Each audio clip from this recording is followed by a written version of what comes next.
Good morning, ladies. Happy Friday. We made it to Friday. How are you? It is about 7:30 Eastern Standard Time, and I am in the car rider lane. It has been a productive but busy morning. Woke up, Kroger delivery, put groceries away, worked out, got showered, did all things. Now we're in the car rider lane. We're going to get a Bible study in. First Chronicles chapter 19 and 20 is what we'll be going over today. But overall, I am just glad that the week is ending because honestly, I'm exhausted. I really am. It has been a week, and today is Scarlett's first volleyball game, school coordinated event, so I cannot wait to see her in action. She's definitely grown up very, very fast. So bittersweet, however, happy to see her grow. But before we start our day, let's get some word in and start to feeling better. Because I don't know about you, but I need some positivity. We're in First Chronicles chapter 19, verse 1, and it goes like this. It happened after this that Nahash, the king of the people of Ammon, died, and his son reigned in his place. Then David said, I will show kindness to Hanan, the son of Nahash, because his father showed kindness to me. So David sent messengers to comfort him concerning his father, and David's servants came to Hanan in the land of the people of Ammon to comfort him. And the princes of the people of Ammon said to Hanan, Do you think that David really honors your father because he has sent comforters to you? Did his servants not come to you to search and to overthrow and to spy out the land? Verse 4, Therefore Hanan took David's servants, shaved them, and cut off their garments in the middle at their buttocks, and sent them away. Then some went and told David about the men, and he sent to meet them, because the men were greatly ashamed. And the king said, Wait at Jericho until your beards have grown, and then return. When the people of Ammon saw that they had made themselves repulsive to David, Hanan and the people of Ammon sent 1,000 talents of silver to hire for themselves chariots and horsemen from Mesopotamia, from Syria and Makkah, and from Zobah. So they hired for themselves 32,000 chariots, with the king of Makkah and his people, who came in and camped before Medeba.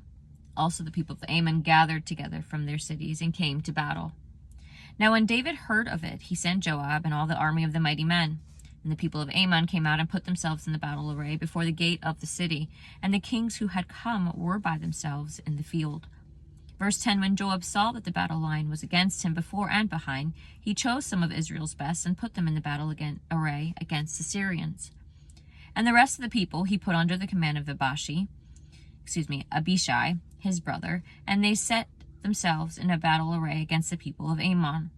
Then he said, If the Syrians are too strong for me, then you shall help me.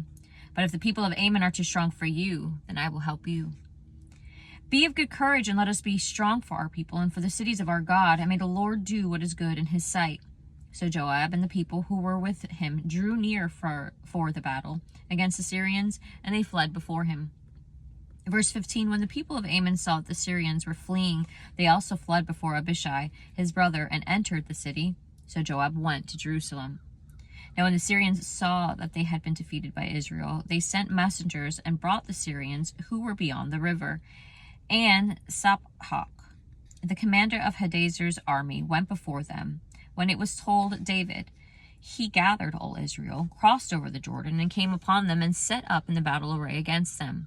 So when David had set up in the battle array against the Syrians, they fought with him. Verse 18, Then the Syrians fled before Israel, and David killed 7,000 chariots and 40,000 foot soldiers of the Syrians, and killed Saphach, the commander of the army. And when the servants of Hadazer saw that they were defeated by Israel, they made peace with David and became his servants. So the Syrians were not willing to help the people of Ammon anymore. We are on chapter 20, verse 1. It happened in the spring of the year, at the time kings go out to battle, that Joab led out the armed forces and ravaged the country of the people of Ammon, and came and besieged Rabbah. But David stayed at Jerusalem, and Joab defeated Rabbah and overthrew it. Then David took their king's crown from his head and found it to weigh a talent of gold, and there were precious stones in it. And it was set on David's head. Also he brought out the spoil of the city in great abundance, and he brought out the people who were in it and put them to work, with saws, with iron picks, and with axes. So David did to all the cities of the people of Ammon. Then David and all the people returned to Jerusalem. Verse 4, now it happened afterward that the war broke out at Gazer with the Philistines, at which time Sibbecai the Hushathite killed Sippai, who was one of the sons of the giant, and they were subdued. Again, there was a war with the Philistines at Elhanan, the son of Jair, killed Lahmi, the brother of Goliath the Gittite, the shaft of whose spear was like a weaver's beam. Verse 6, yet again there was war at Gath, where there was a man of great stature, with 24 fingers and toes, 6 on each hand and 6 on each foot. And he was also born to the giant. So when he defiled Israel, Jonathan the son of Shimeah, David's brother, killed him.